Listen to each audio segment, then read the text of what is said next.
Now I'm going to explain page 88.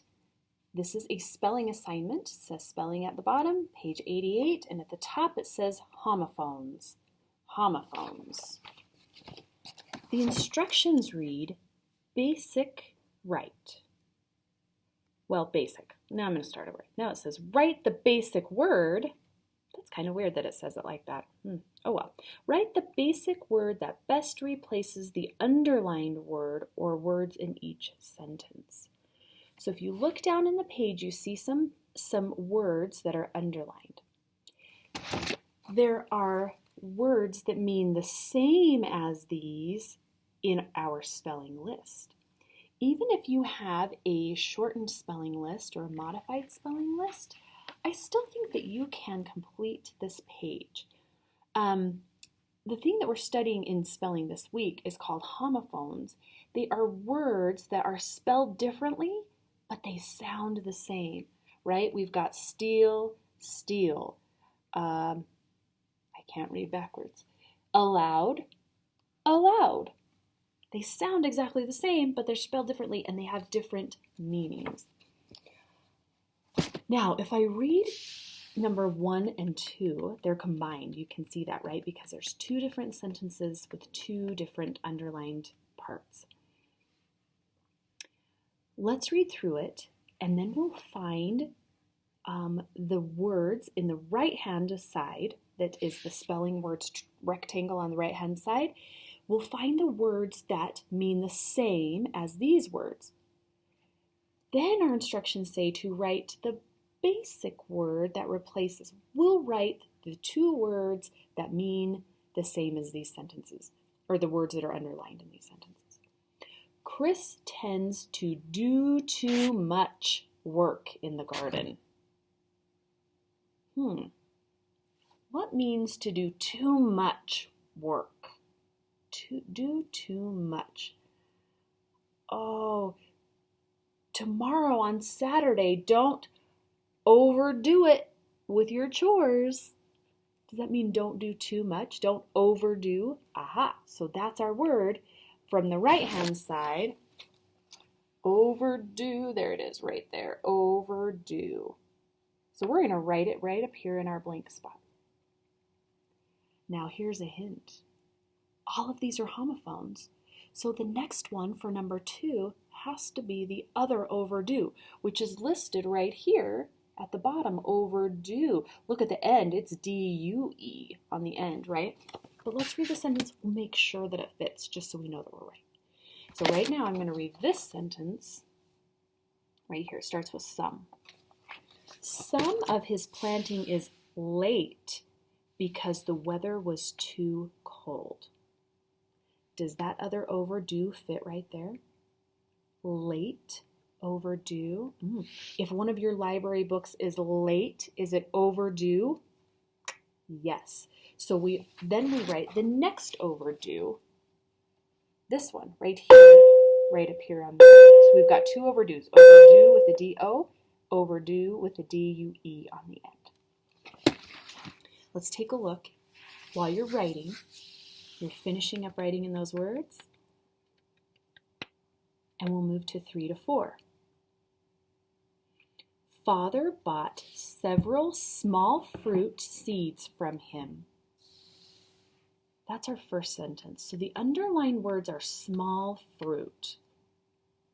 Take a look on the side of our spelling words, and let's see if we can find one that's a small fruit.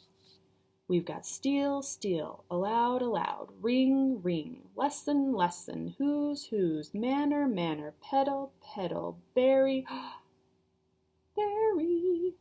Is a berry a small fruit? Bingo, we're writing berry. Now let's make sure we write the right one. The berry that's the small fruit is B-E-R-R-Y. And we'll write that right there.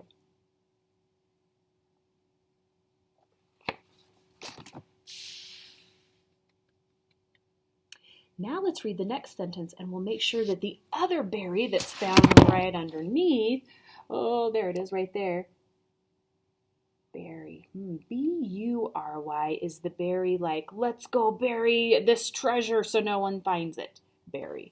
So let's take a look. and read the next sentence. I'm right under the 3 and 4. I'm reading the second sentence. He and Chris are going to plant them underground in the garden. Plant them underground. Does that sound like bury, B-U-R-Y? Yes. So we're going to write the second bury right here on our line. B-U-R-Y right there.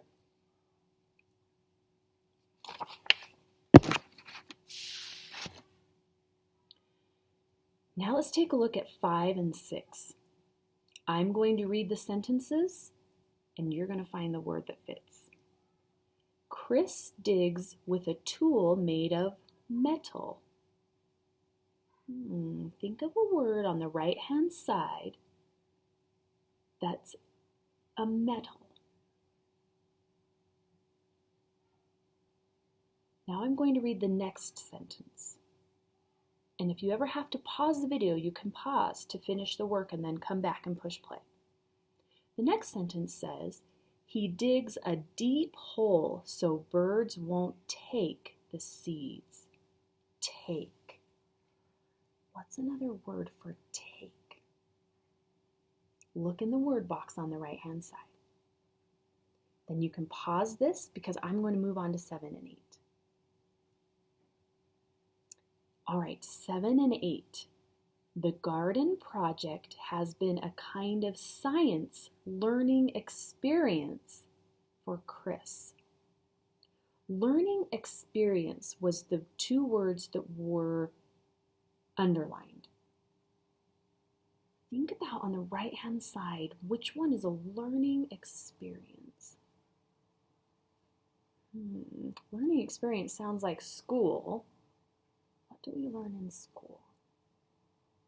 The next sentence, and remember you can pause anytime, says, once his garden begins growing, his worry should decrease.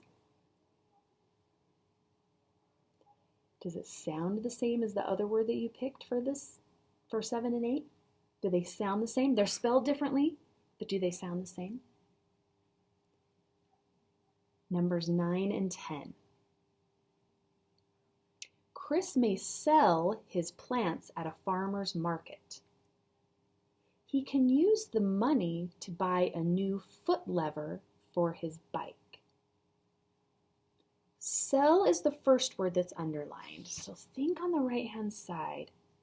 This one might be a little bit hard. Maybe I should start with the second one and see if I can find a word that goes with this part. He can use the money to buy a new foot lever for his bike. A foot lever, that's the part that you push to make your bike go. What are you pushing on with your foot? See if you can figure it out. And if you can figure out that one, then you can figure out the other one that says Chris may sell his plants. So if you didn't know what that word meant to sell something, now you do. Thank you. Now you've just completed page 88. You're amazing.